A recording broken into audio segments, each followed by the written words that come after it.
Hey guys, welcome back to my channel. In today's video, you're going to learn how to hit a one-handed backhand in 6 easy steps. Step number 1 is to find the correct grip. So the grip that you're going to use for a one-handed backhand is the Eastern grip. So the Eastern grip is found by placing our index knuckle on this first bevel here. So it should look like this. So with your grip, try not to hold the grip too tight or too loose. So on a scale of 1 to 10, 10 being extremely tight grip and 0 being nothing, you should be holding around 4 to 5 tightness. Okay, so now that we've got our grip sorted, let's get into step number 2. So step number 2 is the unit turn. If you have a one-handed backhand, you're most likely waiting in your ready position in your forehand grip with your non-dominant hand resting on the throat of your racket. So if you notice that the ball is coming to your backhand side, this non-dominant hand really helps you to make a quick grip adjustment from your forehand into your backhand. At this point, you should be in your backhand grip, your shoulders are turned, so you're already initiating your unit turn. And you see this step happens before you start moving to the ball. So say my opponent has hit a very wide ball to me, I'll be here, split step turn, and then I'm moving to the ball in my unit turn position. So this coiling of the shoulders here is super important because it helps you to store energy in your shoulders, in your core, that will then be released as you come into the acceleration phase of your stroke, which is where you make contact with the ball and all of your energy can be released into the ball for a more powerful backhand. So the other important thing here on the unit turn is to notice what you're doing with your non-dominant elbow. So as you turn, the non-dominant elbow should be coming up high here. It shouldn't really be close to your body and down low. That will lead you to spacing issues and you'll likely be hitting the ball too close to your body later on in the stroke.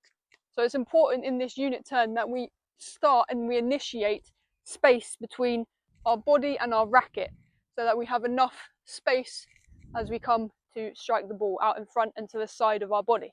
And you can see here that my strings are pointing to the side here. They're not pointing down like this. They're up and pointing to the side. The most common and the most optimal stance for you to get into is the closed stance or the neutral stance. So when I say neutral stance, I mean here. So I'm turned sideways on. My shoulder is pointing to my opponent here. So for the one-handed backhand, it's quite rare that you hit an open stance one-hander. You have to be pushed very wide off the court to hit an open stance one-handed backhand, or even a semi-open. You're always trying to get into that closed position. Okay, so step number 3 now. So once we've initiated our unit turn, we're coming to the back of the take back here, which is known as the power position. So at this point, our left elbow is still nice and up high, creating that space between our body and the racket. And my racket head is up high, above my grip level. It's not down here like this. Notice my non-dominant hand is still on the throat of the racket because this coiling here, I can really feel that I'm coiling in my shoulders and in my core to then be released as I rotate forward into the shot. So from this power position, now we drop the racket. So this dropping of the racket allows us to create the low to high motion that will generate topspin on our one-handed backhand. My left arm is bent, my right arm is pretty straight back here. My non-dominant hand still stays on the throat of the racket as I drop. It helps guide the drop of the racket. You can see from this side angle that I'm doing nothing except dropping the racket down. So as we're coming out of this racket drop and we're going into contact, that there is when the non-dominant hand parts.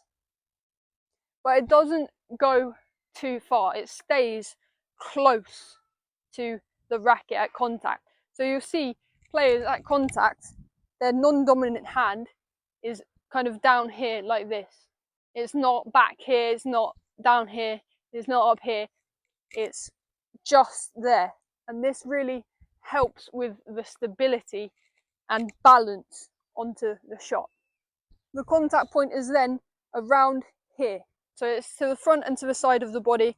You can see here that my body weight is now, it was on the back foot and now it's coming onto the front foot as I make contact with the ball to get all of my body momentum into the shot and my body weight behind the shot. You can see as I've come into contact, my left hand goes back, my right hand comes forward and I'm splitting here. And I'm feeling a huge stretch in my chest here. So this follow through helps decelerate the racket naturally after you hit to prevent any injuries from occurring. And this left hand going backwards helps with stability and balance onto the shot. Because if you were to kind of hit and this left hand was flopping down here, you would find yourself be way more off balance, and because your core would be off balance and you'd be moving back or off the shot like this. So this left hand, this non-dominant hand, is super important all the way through the shot to keep your stability and your balance. And it helps so much with power production as well and accuracy with your shots. In addition, with your feet, as you have come into contact and you're following through, it's very common to see players bring this back leg around into the front here. So they would finish after their closed stance, they get all of their body weight forward and then finish here so that their body is open to the court. So not only does this help with power production, getting all of your body weight behind the ball to produce a more powerful and aggressive shot, but it also allows your feet to be in a position that's optimal to recover from the shot that you've just hit.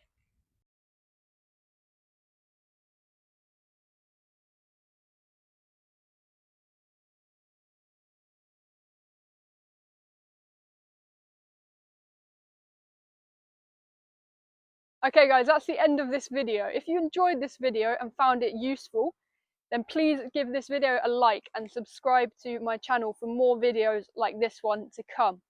And guys, in the comment section below, let me know if you have a one-handed backhand or a two-handed backhand, and let me know if you have any questions about the one-handed backhand that you'd like me to answer, and I'll get back to you in the comments below. Thanks for watching, and I'll see you in my next video.